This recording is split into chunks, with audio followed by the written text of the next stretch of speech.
Bharatiya Janata party ने पश्चिम बंगाल में शानदार जीत हासिल की। सोमवार 4 अप्रैल को चुनाव के परिणाम घोषित हुए। इस खुशी की लहर में गांधी चौक परिसर में भाजपा कार्यकर्ताओं ने आतिशबाजी कर एक दूसरे को मिठाई खिलाकर जीत का जश्न मनाया। पश्चिम बंगाल और असम में हुए चुनावों में भारतीय जनता पार्टी को मिली सफलता पर विधायक डॉक्टर परिणय फुके ने अपनी प्रतिक्रिया व्यक्त की है।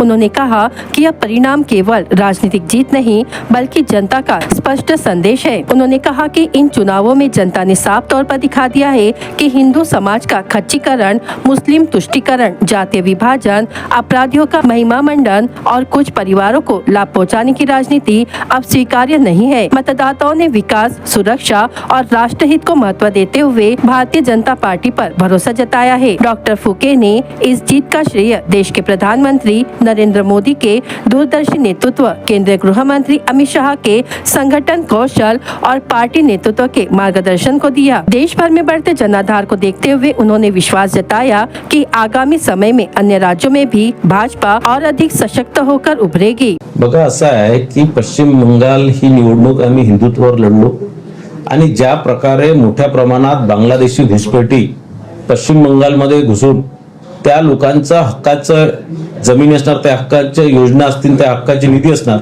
ते जे कुठेतरी गडप करत होते त्याच्या विरोधात हा निर्णय। ज्या प्रकारात मागच्या 10 वर्षात ममता बॅनर्जींनी मोठ्या प्रमाणात भ्रष्टाचार केले, ज्या प्रकारे तिथे हिंदूंवरती अन्याय केले, ज्या प्रकारे तिथे भारतीय जनता पार्टीच्या कार्यकर्त्यांची कत्तल झाली, त्याच्या विरोधात हा निर्णय। आणि पश्चिम बंगालच्या जनतेने हा एक मोठी चपराक ममता बॅनर्जीला या माध्यमातून दिलेली आहे। दक्षिणेचा मार्ग याच्या आधी झाला होता, याच्या आधी कर्नाटकमध्ये आपली सत्ता होती, पण केरळमध्ये निश्चितच केरळमध्ये आता खाता उघडलेला आहे आणि या माध्यमातून आता दक्षिणमध्ये सुद्धा भारतीय जनता पार्टी चांगला परफॉर्म करणं सुरू करणार आहे। कुठेतरी त्या लोकांनाही कुठेतरी आमच्या पक्षावर विश्वास घेऊन पुढच्या वेळेस केरळमध्ये मी तुम्हाला 100% सांगतो, मी केरळमध्ये 20 दिवस होतो, पुढच्या वेळेस 100% भारतीय जनता पार्टीची सरकार तिथे येणार। निश्चितच बंगाल हे सर्वच दृष्टिकोनातून एक बॉर्डर स्टेट असल्यामुळे देशासाठी फार महत्वाचं स्थान होतं। कुठेतरी टीएमसी तिथे असल्यामुळे भारताला धोका होता आणि आज तिथे भारतीय जनता पार्टीची सरकार निवडून आली आणि म्हणून हा धोका सुद्धा टळलेला आणि याच्यानंतर तिथे त्या भागात जे हिंदू आता याच्यानंतर सुरक्षित राहतील, ज्या मोठ्या प्रमाणात तिथनं हिंदूंचं पलायन होत होतं तिथे ते कुठेतरी थांबणार आहे। निश्चितच पश्चिम बंगाल देशातलं फार मोठं राज्य आहे। लोकसभेच्या जास्त अनेक सीटा तिथे आहेत, विधानसभा ही तिथे निवडून येणं फार कठीण होतं, पण तिथे आज ज्याप्रमाणे पश्चिम बंगालच्या लोकांनी भारतीय जनता पार्टीला पसंती दाखवलेली आहे, भारतीय जनता पार्टीच्या मागे एक मोठा मॅन्डेट उभं केलेलं आहे, निश्चितच ही एक आणखीन एक मोठी सुरुवात आहे। आणि जे मागच्या वेळेस जे आमचं 400 पारचं जे स्वप्न होतं ते निश्चितच पश्चिम बंगालमुळे आता पूर्ण होणार आहे, हे मी आपल्याला खात्रीने सांगू शकतो। निश्चितच दोन्ही जागेवर विजय होणारच होता। दोन्ही जागेवर मोठ्या प्रमाणात बारामतीमध्ये अजितदादांबद्दलचं एक प्रेम तिथे लोकांना आहे, ते सुनेत्रा वहिनींवरला आशीर्वाद या माध्यमातून ते देणारच होते।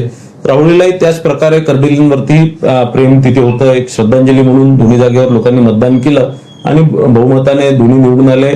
आणि निश्चितच राज्य सरकारचा मागच्या वर्षभराचा जो कारभार आहे, ज्याप्रमाणे माननीय फडणवीस साहेब सरकारने ज्याप्रमाणे मागच्या 1 वर्षापासून पूर्ण महाराष्ट्राला विकासाकडे नेण्याचं काम केलं, शेतकऱ्यांना मदत करण्याचं काम केलं, सर्व जाती धर्म एकत्र घेऊन काम करण्याचं काम त्यांनी केलेलं आहे, त्याचा हा निकाल आहे। नाही, आता असं आहे की मला असं वाटतं की 1-1.5 तासानंतर परत काही ना काही नवीन गाणं त्यांचं सुरू होणार, ते ईव्हीएम असणार किंवा मतदाराच्या संदर्भात असणार की इलेक्शन कमिशनच्या संदर्भात असणार।